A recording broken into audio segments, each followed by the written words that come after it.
We all have pain, we all have sorrows, but if we are wise, we know that there's always tomorrow. Lean on me, we are not strong, and I'll be your friend.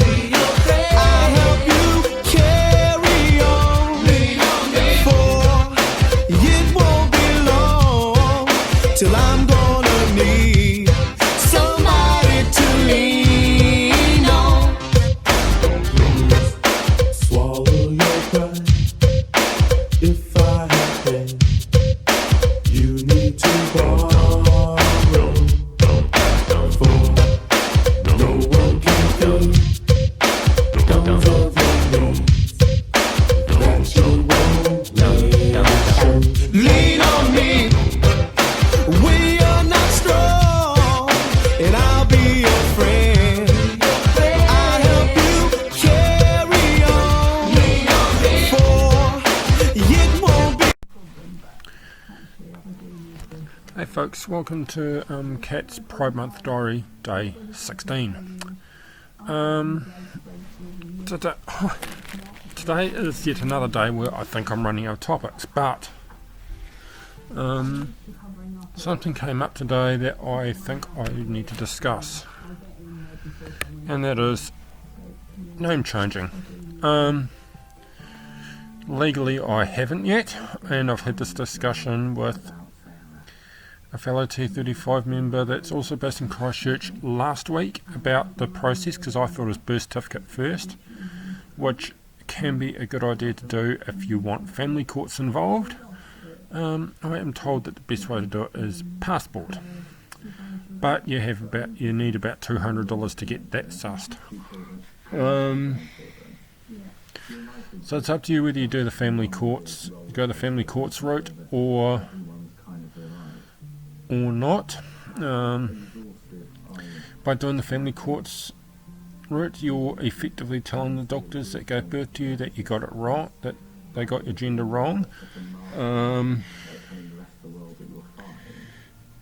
So it's probably best to save the hassle, but then you've got to save the extra money. And then from that you can do your license, your electoral roll, everything.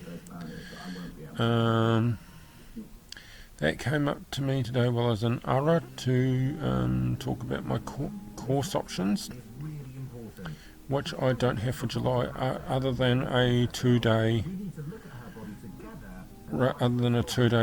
Te Reo course, which will only go for 2 Saturdays in July, which is not quite what I wanted, but I'll have to do. At least it gets me studying something.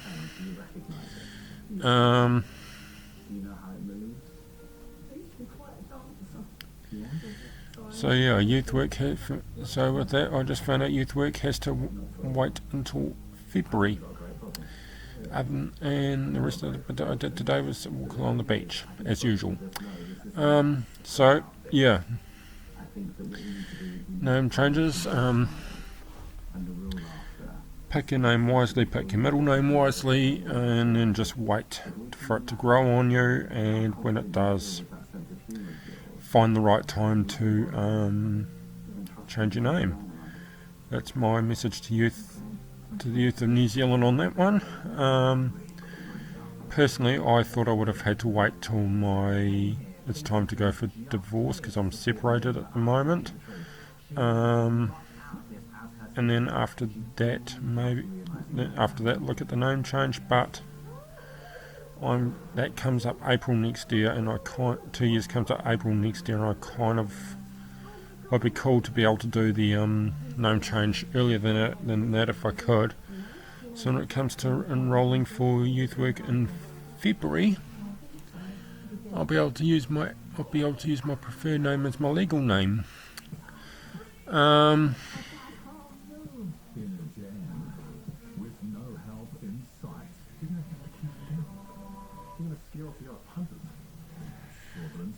So yeah, no, that's what we're aiming for. So Youth of New Zealand, I haven't given you any messages the last few nights. I think the last time I gave you a message was day 12. What I could glean from you for day 13 is you'll have heroes. If you haven't heard of them, I would YouTube them. I would YouTube them. You probably have heard. You probably you probably do. There's the old trans hero that you look up to, and that's awesome. But to further delve into it, I would YouTube and Google. You may have some friends that are transgender that you might, like myself, you might have friends that are already transgender that you might consider heroes. Day 14 it was transgender in church. The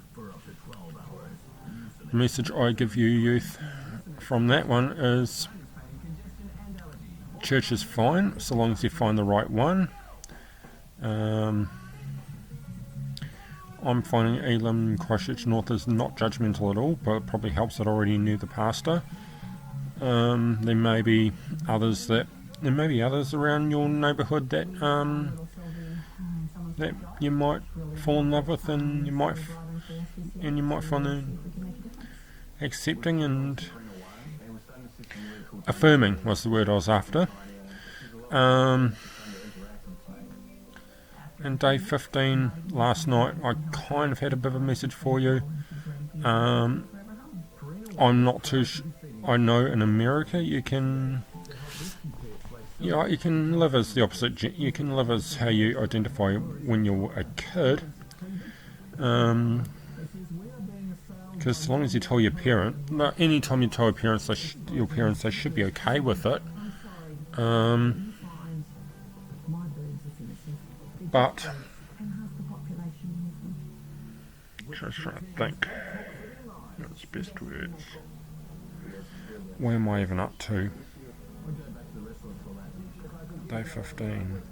Yeah, you can transition in, I'm sure in New Zealand, I don't know, there's no precedent set because as far as I know, because I've never met a transgender youth.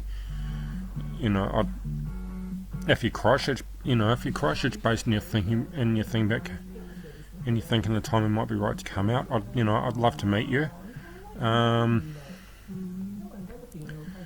Just know that there may be I'm not too sure, there may be age restrictions that as to when you take hormones or not, but before then, there may be puberty blockers available. I don't know. I know there is in America, but certainly here there may be puberty blockers available, which stops you from developing into your birth gender. And you might be able to put that off until such time. But from what I got off day 15, which is the detransitioning part, I would not, if you are going to come out as trans. I guess there's no harm in questioning yourself back again, but if you're going to detransition, you have to make sure. If you're going to detransition, you have to make sure that you've made the right decision, that you've originally made the wrong decision. And for us that are going through the one transition, for me personally to see detransitioning come up is just heartbreaking. I don't want to see us come into the community and then find you're wrong.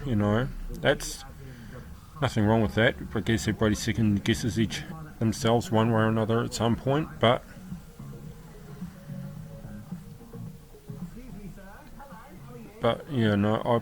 I personally prefer if you make that decision, and if you're able to make the decision and stick with it,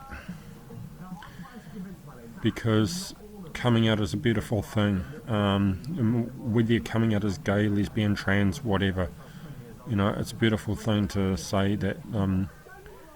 To say, okay, I've come to the conclusion that something's not right, and this is where I believe I went wrong.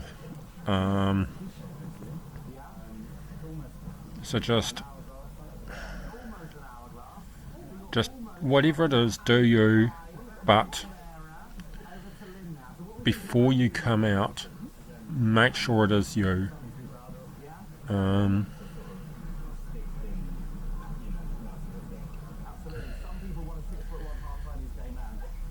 Please, I'm begging of you. You would have to really play on your heart if you're going to come to the conclusion you're going to detransition. So I plead with you, make sure,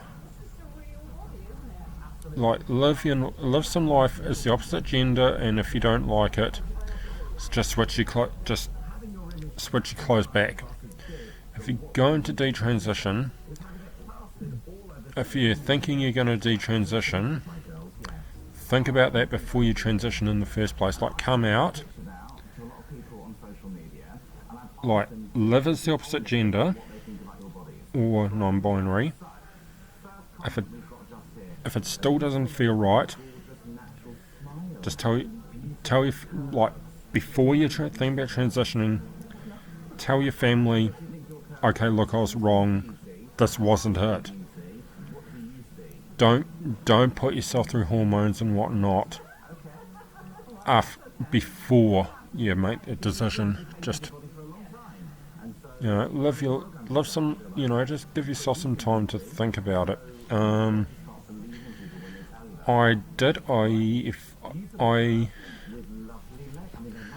tentatively came out in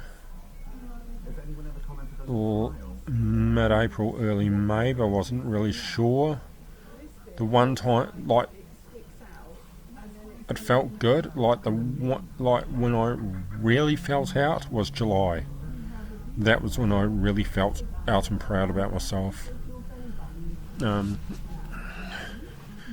was prepared to say I was trans. Like back in April, May, June, I was prepared to say I was transgender, but the thought of it scared the hell out of me. June and into July, I accepted being transgender, but then the thought of hormones scared me. And then by July, so at the end of July, heading into August, I'm starting to feel I'm proud of my decision. I don't know what I'm going to do beyond hormones, but that's a whole different story, which I may have already covered. So, to the youth, from what you can glean from day 15 is come out, but don't go through a transition until you absolutely know for certain that you've definitely got it. 80%. No, I'll take my triple T it. I'll take my triple T it version. Once you feel 80% right that transitioning is right, take it.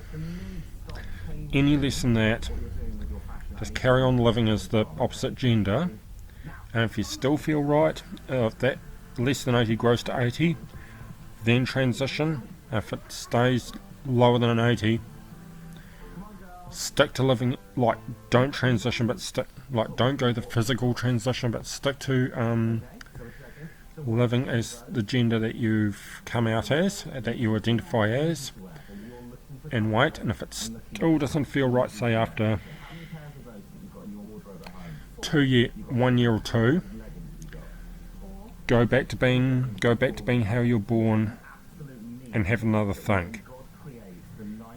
That's my advice to everyone, all the youth in New Zealand. Until then, I shall say good night to everyone, and I'm guessing I can still say Happy Matariki, and Ka kite. Laters.